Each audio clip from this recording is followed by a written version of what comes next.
here. He will certainly have some sort of reaction to this. Obviously, this will provoke him in some way. But I think they tried to do this in a way that wouldn't be so overtly provocative that it would cause him to do something more drastic than what he's already done. Now, again, we've seen this in the past where we react and he still keeps on developing this program. All right, we just got a statement actually from Army Public Affairs Office. Are we going ahead with this? Okay, right. I want to bring in Barbara Starr. She's at the Pentagon. We've been wondering, Barbara, what type of response there would be from the U.S., from South Korea. Now we may have our answer. What's going on? Hi, Brianna. Well, it's early morning now in South Korea, and we are getting statements from the Pentagon and from the Army out there. They have just conducted an exercise, if you will, between the U.S. Army and the South Korean Army, and we want to show this video. This is a missile that they are firing into South Korean territorial waters off their eastern coast. This is called the ATACMS. It's an advanced Army missile, and it's designed, as we bring up that video right there, to show a response. This is a deep strike weapon, precision, all-weather, aimed at being able to prosecute targets in North Korea if it came to that. You could fire it from South Korea into targets in North Korea. It's designed to be very time sensitive, all weather. You could go against fixed targets. You could potentially even try and go against targets with some mobility. But it's more about the message that this is sending. This is the U.S. and the South Koreans trying to send a visible message north. We have weapons. If you attack, if you have another provocation, we could we could go against your targets.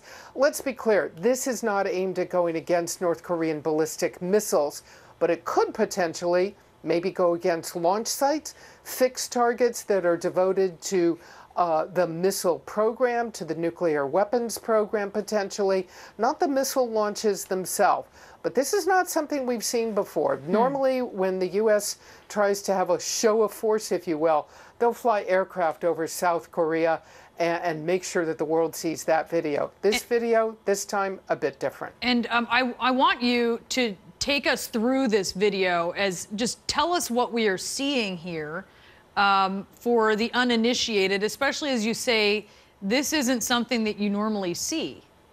Right. Well, let me be clear. This is a very typical weapon that the Army has used for many, many years in prosecuting conflicts in the Middle East, Iraq, and that. But as we continue to play it, and you saw that launch there, this is a land-based system.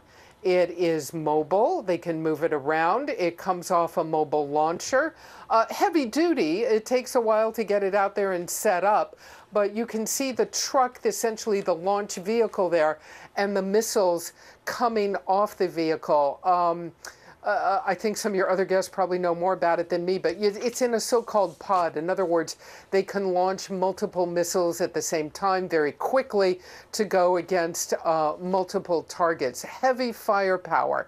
So you see there, again, this is being fired early morning, first light, South Korea. We are told, this is the video we've been handed, off the east coast of South Korea, very carefully into South Korean territorial waters. So it's all legal under international law. But the message, of course, is headed north across the DMZ to Pyongyang, because the concern always is that North Korea has artillery, other weapons pointed directly at the south. It has these missile launch sites. It has this weapons program. So this shows an additional capability. So why is this so important? Because you can launch from inside South Korea. The problem with airstrikes is you would have to cross most likely into North Korean airspace, not something the U.S. wants to do. And Tomahawk missiles launched from submarines, launched from ships, they could do it someday, but that's a problematic situation for some of the targets you might be going after in North Korea. All right, Barbara Starr, stand by for us there at the Pentagon as we have this developing here. What appears to be the U.S. and South Korea response to North Korea's launch of an intercontinental ballistic missile. the U.S. and South Korea holding a joint ballistic missile drill. Karin Demerjian, you used to work in the Moscow bureau for the Washington Post before being a congressional reporter for the Post. And one of the things we saw in this joint agreement from Russia and from China was they said, hey, U.S., we don't want you doing this. We don't want you doing joint military drills. And here, just a matter of hours later, we're seeing one. Right. I mean, it's definitely a sign that the United States is not listening to this little warning from Russia and China. Russia and China have a different approach to dealing with North Korea. They deal with North Korea more closely than we do. We have basically isolated North Korea entirely. Russia and China have not to the same extent. It's also closer to their neighborhood. And so they are, more concerned potentially about, the fallout of what's going to happen if something does end up turning to a military conflict. In the same way in which South Korea and Japan, frankly, are very concerned if we take this past a step. So it's important to see that test did happen in lockstep with the South Koreans and that is all being planned jointly. But you are potentially seeing here an opportunity for there to be a splintering around the very coalition that needs to hang together if anything actually is going to be done about North Korea that is not going to potentially lead to having to do these things in less of a just showman way and more of an actual fight. Let's get back now to the Pentagon. We actually have more information from Barbara Starr. What can you tell us? Well, Brianna, what we're also being told and reminded of is since 2003, actually, the U.S. military has fired about 100 of these missiles, prosecuting the war in Iraq over the years. And it's interesting to note, most of these missiles have been fired against air defense targets, so radars that might protect North Korean airspace and command and control nodes. So what this missile system can do, and it is part of the message here, is you could clear out airspace, you could clear out North Korean air defenses, you could attack their command and control, their essential ability to direct their own military force. You can take out some of those targets, and that can begin to clear the way in a conflict for other heavier weapons to come in. You can't put U.S. aircraft into North Korean airspace unless you clear out and attack and destroy their air defense network. Let's be clear, this is a drill, this is an exercise. We are looking at a message being sent north, because at the same time, we are also being told that the Trump administration has no intention, we are told tonight, of escalating the situation, does not want to get into a shooting war with North Korea. Secretary of Defense James Mattis has been clear. His view is that would be disastrous for the Asia-Pacific region. But it is very interesting that they chose this missile, this system, to show the world tonight that they do have a capability to affect the North Korean military inside their own borders. All right, let's get, thank you for that, Barbara. I do want to bring in John Kirby, who is one of our analysts and used to be the spokesperson for the Pentagon under the Obama administration. Okay, so you're looking at this reaction there, and I don't know if you heard Congressman Adam Smith, who was on just a short time ago, and he said, look, the message from the U.S. to North Korea is we will obliterate you if you try this, right? It's one thing to have this intercontinental ballistic missile. It's one thing to have these nuclear capabilities. If you actually use them, other than just sort of having them as a threat, that's it. We're going to end you. When you look at this drill, what's the message? The message from this drill clearly is one of showing our ability, our deterrence, and our offensive, potentially offensive military capabilities on the peninsula. A couple of things that I noted just going through this release and looking at the video. First of all, this was a joint exercise. That's not unimportant for people to remember. This was done with our Republic of Korea counterparts there, this exercise. Number two is a mobile system. Barb's right, it is a precision strike capability which sends a strong message about our ability to reach into the north if we need to, but it's also mobile. You can see that those launchers are on trucks, so they're moving around. That also gives us some unpredictability, if you will, and should send a strong message to Pyongyang that we can be just as quick firing back if we have to. This is about what you might expect, given what happened today, that the military would do something visible, something overt. It wasn't by accident that the military released this video very quickly with the press release to make it clear that we take our alliance commitments very, very seriously. With video. That's no accident either. There you go. That was no accident either. That was all very, very, very designed. And And also, Brianna, note it came after the statement by Secretary Tillerson. This is in keeping with Secretary Mattis's desire that the State Department and diplomacy take the lead always. Quick 1-2 there. All right, Ryan Lizzo, so you're looking at this. North Korea launches what very much appears to be an intercontinental ballistic missile. It seems like just a matter of time until that has nuclear capability. It appears it doesn't yet, but it just seems that that's just going to happen. Is this a critical moment for Donald Trump as commander-in-chief? It is. I mean, this was the issue. Remember that President Obama, in their first and only meeting during the transition, Obama told him this is the issue that will seize more of your time and attention than you realized. You didn't talk about it much on the campaign trail. None of the candidates did, but this is the big one. And you're starting to, I wouldn't call it a comprehensive strategy yet, but you're starting to see today at least some policy development that is more than a couple of tweets off the top of his head. You have the State Department calling for further isolation of North Korea.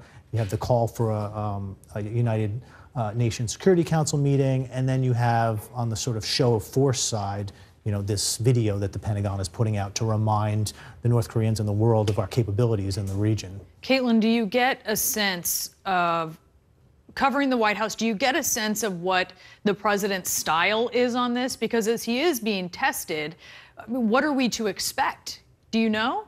Well, we've heard for a long time from Donald Trump that North Korea is what he thought was the United States' biggest national security threat. But until just now, this is the first we're hearing from the White House on this. Last night, Donald Trump tweeted 2 times saying that Japan and South Korea are surely going to get sick of the activity in North Korea, and he suggested that China should do something. But today, there was no other statement from the White House until about an hour ago when we heard from Secretary of State Rex Tillerson. So we largely haven't heard much of his plan besides what he said on Twitter. So it's deferring. So he's deferring more to his Secretary of State. We see this military response. Besides Twitter, we're not really seeing him address this. His statement on Twitter was fairly passive. It was sort of almost as a bystander. It seemed to be a very an observer in a way, a commentator. And then today he was playing golf. And he apparently tweeted that before we started having the discussion of whether it was an ICBM or not, which is important to note, because that really is the critical turning point that this is today, and that's why you're seeing a different kind of a response, because it's a new kind of a level of this game. I do think we're seeing them take a stronger stance on this, though, because the issue that Secretary of State Rex Tillerson just issued was lengthy and had very strong wording in it, and compared to the one he sent exactly 3 months ago in April, was short in 2 sentences and said they had no further comment except that they knew that the missile had been launched. For the issue being forced there to have more comment, I want to get back now to the Pentagon. Barbara Starr, give us an update here. Yeah, hi, Brianna. I want to point out, CNN has reported for several days now, the whole CNN Pentagon team online and on TV, that military commanders several weeks ago began to update military options, in particular because of the concern about an ICBM test, the concern about an underground nuclear test. They wanted to give President Trump a series of rapid response options to look at. We have reported that. So this is not such a surprise inside the highest levels of the U.S. military. They don't like to wait around to be asked. They are ready to go with options for the president all the time. The concern always is how North Korea may react to any of this. That's what nobody can predict. Will North Korea react with some additional provocation? Are U.S. troops at a higher state of alert? You can assume that U.S. troops are completely ready to defend themselves, as well as the South Koreans are at all times on the peninsula. They're always at a high state of alert. But all of this that we're seeing had begun to be put in the mix, as we reported at CNN many weeks ago, as the concern grew and the intelligence grew that North Korea, in fact, was making progress on an intercontinental ballistic missile and was continuing very strongly to pursue a nuclear warhead program. So what they wanted to do was have a series of escalating options for President Trump that, in fact, could be put into place very rapidly. That's what we're seeing tonight. John Kirby, I know you said earlier about this Rex Tillerson statement, you said this is somewhat predictable. Yeah. Caitlin brings up this really good point, though, which is a reaction is being forced by this action by North Korea. The State Department has to respond. This is where they are. It is essential that they react. Yeah, no, I agree with that. I think Caitlin's right. I mean, they had to react to this with something. What I meant was that there wasn't anything all that dramatic in the statement. They're using the vehicles of statecraft, the UN Security Council, and this issue of aid workers, obviously, to make their point, this threat, if you will. But notice a couple of things you also should notice about this. Interesting that the Pentagon's press release came from the 8th Army headquarters there in Korea, not from the Pentagon, not from DOD. They pushed it down the chain of command. And you don't see anything coming out of the White House officially. There's no presidential statement. There's no press secretary statement. I think this was very deliberately tried not to escalate this too much, both rhetorically and not to escalate it too much kinetically. This whole thing was sort of designed to send a message, but to send it at a level that wouldn't increase the instability or provoke any more drastic action by Pyongyang as a result. We have about a minute left, but I do want to ask you. So when Kim Jong-un sees this, is he going to make that connection that this isn't coming straight from the State Department, or this isn't coming straight from the Pentagon? I mean, would that be a bigger deal to him, or does that not even matter? It's a fair question. I don't think he's going to, necessarily make a difference between, coming from the 8th Army headquarters or the White House. I just mean I think that's what the communication strategy was here. He will certainly have some sort of reaction to this. Obviously, this will provoke him in some way, but I think they tried to do this in a way that wouldn't be so overtly provocative that it would cause him to do something more drastic than what he's already done. Now, again, we've seen this in the past where we react and he still keeps on developing this program. All right, John Kirby, Barbara Starr, and thank you so much to my panel as well. I really appreciate all of you and your insight. I'm Brianna Keeler. Thank you so much for watching. To our viewers here in the United States, a very happy 4th of July to you.